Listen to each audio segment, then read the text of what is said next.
सभी साथियों को महाशिवरात्रि की बहुत बहुत शुभकामनाएं। महाशिवरात्रि केवल एक पर्व नहीं, बल्कि आत्मा और परमात्मा के मिलन की रात मानी जाती है। पृथ्वी पर आध्यात्मिक ऊर्जा चरम पर होती है। मन, शरीर और आत्मा को शुद्ध करने का श्रेष्ठ अवसर मिलती है। शास्त्रों में कहा गया है कि इस रात्रि की गई पूजा हजारों जन्मों के पापों को शांत कर देती है। और जो व्यक्ति महाशिवरात्रि की कथा श्रद्धा से सुनता है, उसके जीवन के दुख स्वतः शिव के चरणों में समर्पित हो जाती हैं। प्रिय साथियों, कथा को अंत तक अवश्य सुनें।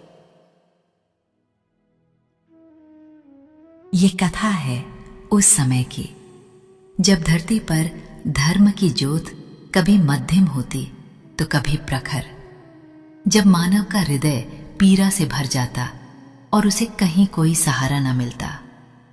ये गाथा है एक ऐसे ही भक्त की जिसकी भक्ति को संसार ने ठोकर मारी, पर महादेव ने अपने हृदय से लगाया। हाय रे दुर्भाग्य, वो जिस दिन की प्रतीक्षा में सारा संसार हर्षोल्लास से डूबा था। मंदिरों में घंटों का निनाद गूंज रहा था। धूप दीप और नैवेद्य की सुगंध से वातावरण पवित्र हो उठा था। उसी दिन दीन बंधु नामक एक प्राणी अपने जीवन के सबसे गहरे अंधकार में डूबा था। महाशिवरात्रि का पावन पर्व, पर दीन बंधु के लिए ये पर्व नहीं, उसके टूटे हुए हृदय पर एक और घाव था। वो दीन था, अनाथ था और था अत्यंत गरीब। उसके पास न फूल थे, न दूध, न बेलपत्र, न कोई धतूरा। उसके पास थी तो बस एक कांपती हुई आत्मा, एक फटा हुआ हृदय और आंखों में उमड़ते खारे आंसुओं का अथाह सागर। उसका नाम दीन बंधु था, पर उसका न कोई बंधु था, न कोई सहारा। गांव के बाहर एक टूटी फूटी झोपड़ी में वो अकेला रहता, जो शायद ही उसे तूफानों से बचा पाती। भूख उसकी नित्य सहचरी थी और अपमान उसके जीवन का दूसरा नाम। गांव में जब भी कोई पर्व आता, लोग उसे और धिक्कारते। अरे ये अपशकुनी कहां से आ गया, कोई चिल्लाता। हटो हटो, इसकी काली सूरत देख ली तो दिन बिगड़ जाएगा।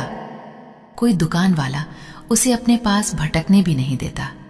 उसके शरीर पर मैले कुचैले फटे पुराने वस्त्र थे, जो शायद ही उसके तन को ढक पाते थे। बाल बिखरे हुए, आंखें धसी हुई और चेहरा भूख व पीड़ा से जुर्रीदार। एक बार की बात है, गांव के मुखिया के घर विवाह था। दीन बंधु ये सोचकर कि शायद आज उसे कोई एक निवाला दे दे, हिम्मत करके उस घर के आंगन के बाहर जा खड़ा हुआ।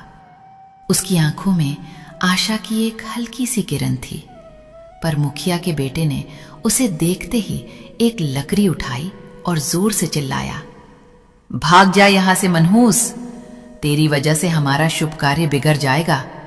हट जा, नहीं तो हड्डी पसली एक कर दूंगा।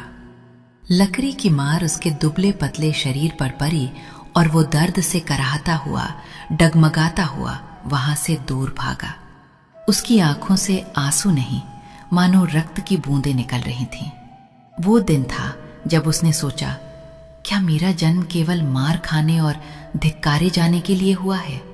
क्या इस संसार में कोई नहीं जो मुझे अपना कहे?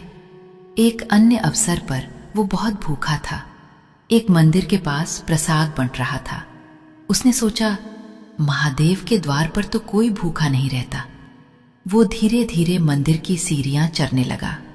जैसे ही वो प्रसाद के पात्र के पास पहुंचा, एक पंडित जी ने उसे देखा और क्रोधित होकर बोले, खबरदार, तू यहां कैसे आ गया? तू तो नीच जाति का है, अपवित्र है। मेरे प्रसाद को भ्रष्ट मत कर। और उन्होंने एक लाठी उठाई। भाग जा, नहीं तो मार मार कर तेरा कचूमर निकाल दूंगा। दीन बंधु की आंखों में एक बार फिर अपमान के आंसू तैर गए। उसका हृदय चीत्कार कर उठा, महादेव, क्या तेरे दरबार में भी मेरे लिए कोई जगह नहीं? क्या मेरी भूख, मेरी पीड़ा, मेरी भक्ति सब व्यर्थ है? वो बिना प्रसाद लिए सिर झुकाए उस पवित्र स्थान से भी दुत्कार कर भगा दिया गया। उसके मन में हजारों प्रश्न उठते जिनका कोई उत्तर न था। उसका मन एक टूटा हुआ शीशा था जिसमें हर दिन अपमान और उपेक्षा की चोट से और दरारें पड़ती जा रही थीं।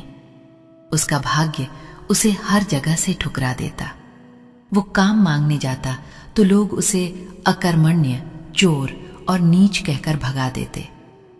कभी कभी तो लोग उसे बेवजह पीट देते, सिर्फ इसलिए कि वो गरीब था, अकेला था और कोई उसका पूछने वाला नहीं था। वो अक्सर रात के अंधेरे में अपनी झोपड़ी के बाहर बैठकर रोता रहता। हे महादेव, तूने मुझे क्यों बनाया? क्यों दिया मुझे ये जीवन जिसमें केवल पीड़ा और अपमान भरा है? क्या मेरा कोई अपराध है? क्या मैं तुझसे इतना भी नहीं मांग सकता कि एक पल के लिए ये दुख थम जाए? उसके आंसू, उसकी आहें, उसकी चीखें सब उस वीरान रात की हवा में विलीन हो जाते। कोई सुनने वाला न होता। और आज महाशिवरात्रि थी। गांव के मंदिर से भजन कीर्तन की ध्वनि आ रही थी। लोग नए वस्त्र पहने, हाथों में पूजा के थाल लिए मंदिर की ओर जा रहे थे। दीनबंधु अपनी जीर्ण शीर्ण झोपड़ी में बैठा बाहर चमकते दीपों और मंत्रोच्चार की ध्वनि को सुन रहा था। उसके हृदय में एक अजीब सी कसक उठ रही थी। सबके पास कुछ है अर्पित करने को, फूल, दूध, फल। मेरे पास क्या है? मेरा तो ये टूटा हुआ मन ही मेरा सब कुछ है। उसके मन में एक विचार कौंधा। आज तो महादेव का महापर्व है। क्या आज भी वे मुझे अपने द्वार से धिक्कार देंगे? नहीं, आज मैं जाऊंगा, चाहे कुछ भी हो जाए। मैं अपने महादेव के सामने जाकर अपनी व्यथा कहूंगा। उसने अपने फटे पुराने कपड़े कसे जो पहले से ही तार तार थे। उसके पैर लरखरा रहे थे। पेट में भूख की आग जल रही थी, पर उसके हृदय में एक अजीब सी शक्ति उमड़ रही थी, शिव के प्रति अनन्य भक्ति की शक्ति। वो धीरे धीरे कांपते कदमों से गांव के मुख्य शिवालय की ओर बढ़ा। रास्ते में कई लोगों ने उसे देखा। किसी ने मुंह फेर लिया, किसी ने भाग यहां से कहकर डांट दिया, पर दीनबंधु ने किसी की ओर नहीं देखा। उसकी आंखों में केवल मंदिर का शिव शिखर था। जैसे तैसे वो मंदिर के गर्भगृह तक पहुंचा। अंदर उत्सव का माहौल था। भक्तों की भीड़ थी। कोई दूध चढ़ा रहा था, कोई जल, कोई बेलपत्र। पंडित जी ऊंचे स्वर में मंत्रोच्चार कर रहे थे। दीनबंधु एक कोने में भीड़ से दूर शिवलिंग के ठीक सामने घुटनों के बल बैठ गया। वो इतना थक चुका था, इतना टूट चुका था कि उसके पास कुछ कहने की शक्ति ही नहीं थी। उसके पास न फूल थे न दूध, सिर्फ टूटा हुआ मन और सच्चे आंसू। उसकी आंखें शिवलिंग पर टिकी थीं। धीरे धीरे उसकी आंखों से आंसुओं की धारा बह निकली, पहले धीमी फिर तीव्र। वे आंसू उसके गालों से होते हुए उसकी दाढ़ी में और फिर मिट्टी पर गिरने लगे। वो सिसकने लगा। उसकी सिसकियां धीरे धीरे रुदन में बदल गईं। वो फूट फूट कर रोने लगा। अपनी सारी पीड़ा, सारा अपमान, सारा दुख उन आंसुओं में घोलकर शिवलिंग के चरणों में अर्पित कर रहा था। उसके होंठ कुछ कह नहीं रहे थे, पर उसका हृदय चीत्कार कर रहा था। हे मेरे महादेव, हे मेरे नाथ, तू जानता है मेरे पास कुछ नहीं है। आज मेरे ये आंसू ही मेरा अभिषेक है। मेरा ये टूटा हुआ मन ही मेरा बेलपत्र है। मेरी ये करुणा ही मेरा पुष्प है। स्वीकार करो मेरे प्रभु, मेरी इस अभागी आत्मा को स्वीकार करो। वो बिना किसी संकोच के, बिना किसी भय के अपनी सारी वेदना उस पवित्र शिवलिंग के सामने उड़ेल रहा था। उसका शरीर कांप रहा था, हृदय फट रहा था। उस क्षण उसे संसार की कोई सुध नहीं थी, बस उसका महादेव था और उसकी अनकही पीड़ा। उसकी आंखों से बहते आंसू, जिन्हें दुनिया ने कभी एक बूंद भी महत्व नहीं दिया था, आज शिवलिंग को अभिषेक कर रहे थे। उसकी हर सिसकी, हर आह मानो महादेव को पुकार रही थी। उसी क्षण कैलाश पर श्वेत हिम मंडित शिखर पर माता पार्वती और भगवान शिव विराजमान थे। शिव अपने ध्यान में लीन थे और माता पार्वती अपने प्रिय स्वामी की सेवा में तत्पर थीं। पृथ्वी पर महाशिवरात्रि का महापर्व चल रहा था और कैलाश से सब कुछ साफ दिख रहा था। माता पार्वती ने देखा पृथ्वी पर मंदिरों में भक्तगण धूमधाम से पूजा अर्चना कर रहे हैं। वे प्रसन्न हुई। तभी उनकी दृष्टि एक छोटे से अंधेरे से कोने में बैठे एक प्राणी पर पड़ी। एक अत्यंत दुर्बल जीर्ण शीर्ण देह जो फूट फूट कर रो रही थी। हे महादेव! माता पार्वती का कोमल हृदय विचलित हो उठा। ये कौन है? ये प्राणी इतना दुख क्यों भोग रहा है? इसकी ये करुण पुकार मेरे हृदय को भी विदीन कर रही है। भगवान शिव ने धीरे से अपनी आंखें खोली। उनकी दृष्टि भी उस दीनहीन भक्त पर पड़ी। उन्होंने एक पल के लिए अपने मुख पर एक हल्की सी मुस्कान धारण की, जैसे वे पहले से ही सब जानते हों। माता पार्वती ने देखा कि उस भक्त के पास न तो कोई सामग्री है, न कोई पुष्प, न कोई जल। वो बस अपने आंसू बहा रहा था। नाथ, ये कैसा भक्त है? इसके पास कुछ नहीं है, फिर भी इसकी भक्ति में ऐसी आग है कि मेरे रोम रोम को जला रही है। इसके आंसुओं में इतनी पीड़ा है कि मेरा हृदय पिघला जा रहा है। हे स्वामी, क्या ये उचित है कि आपका इतना सच्चा भक्त इतनी वेदना सहे? इसे तो लोगों ने हर जगह से दुत्कार दिया है, डांट कर भगा दिया है। इसकी हर आह में आपके लिए इतनी लगन है। मैं इसे इस अवस्था में नहीं देख सकती। मेरी आंखों में आंसू आ रहे हैं। प्रभु, कृपा कीजिए मेरे स्वामी, इसे दर्शन दीजिए, इसे अपनी शरण में लीजिए। माता पार्वती का स्वर करुणा से भीग गया था। उनकी आंखों में भी आंसू छलक आए थे।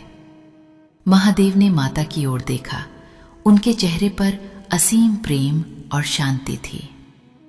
देवी, तुम तो जगन माता हो। तुम्हारी करुणा से ही ये सारा संसार चलता है। तुमने ठीक कहा, इसकी भक्ति में कोई कमी नहीं। संसार इसे नहीं पहचान पाया, परंतु मेरी दृष्टि से कुछ भी अदृश्य नहीं।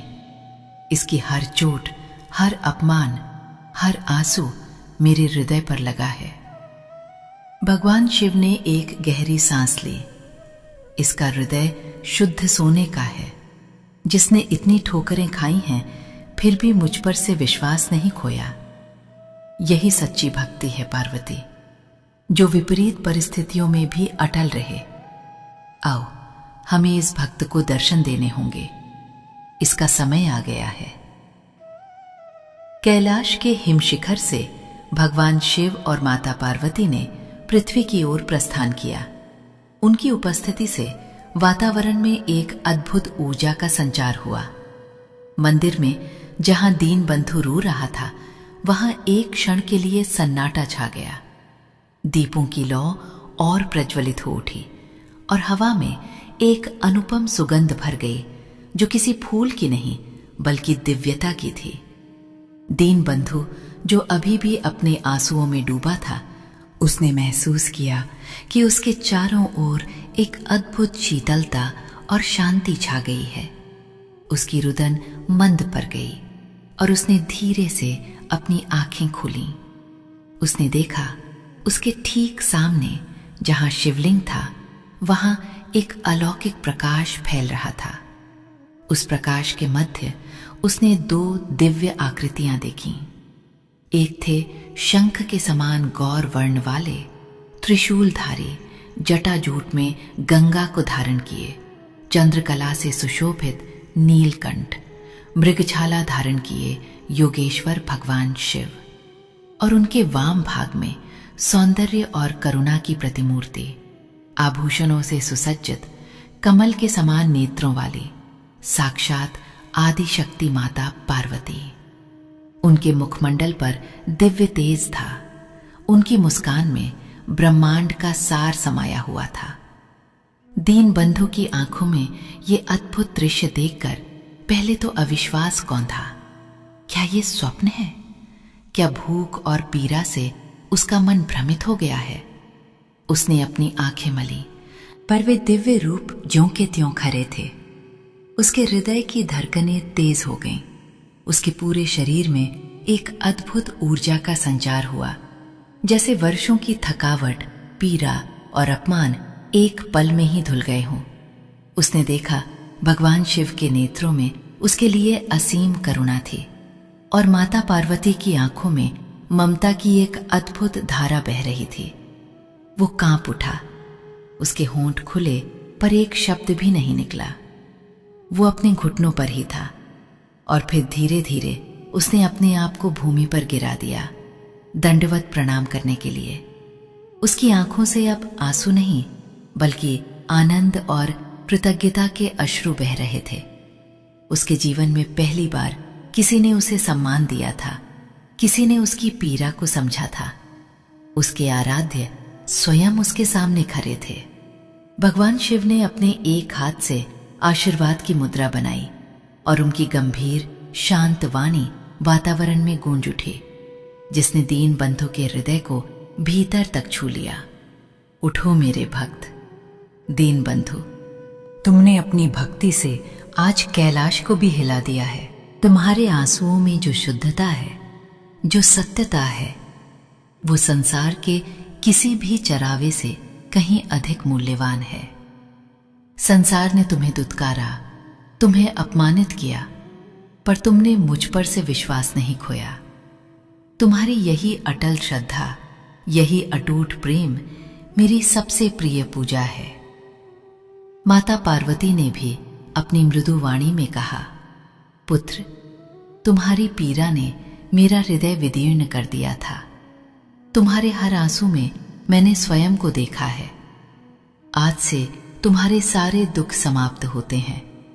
तुम्हारी भक्ति के बल पर तुम्हें वो सब मिलेगा जो तुमने कभी सोचा भी ना होगा।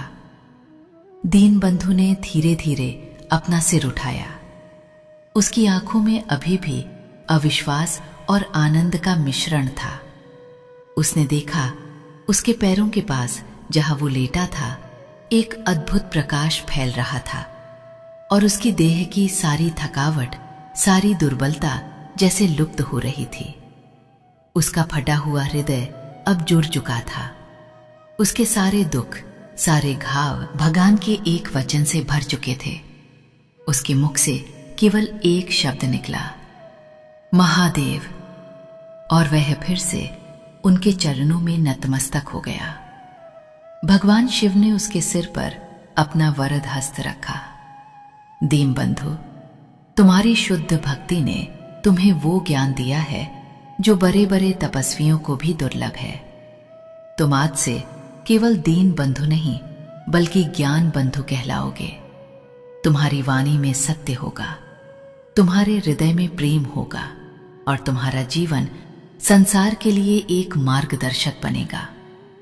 तुम्हारी दरिद्रता का अंत होता है, पर यह मत भूलना कि सच्ची संपत्ति ज्ञान और भक्ति ही है।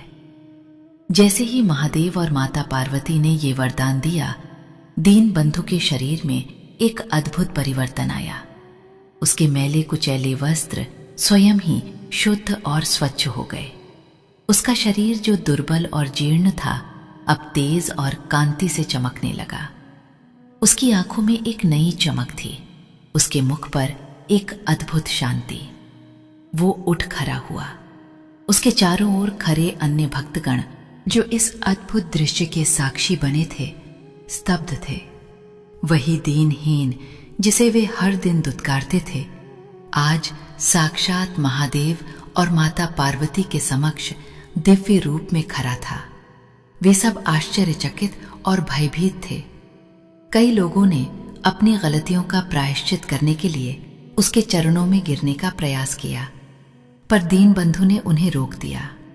दीन बंधु ने मुड़कर उन लोगों की ओर देखा जिन्होंने उसे कभी ताना मारा था, डंडे से भगाया था उसकी आंखों में न क्रोध था न प्रतिशोध, केवल असीम करुणा थी। उसने हाथ जोर कर कहा, मेरे बंधुओं, आप सबने जो कुछ भी किया वो केवल आपकी अज्ञानता के कारण था।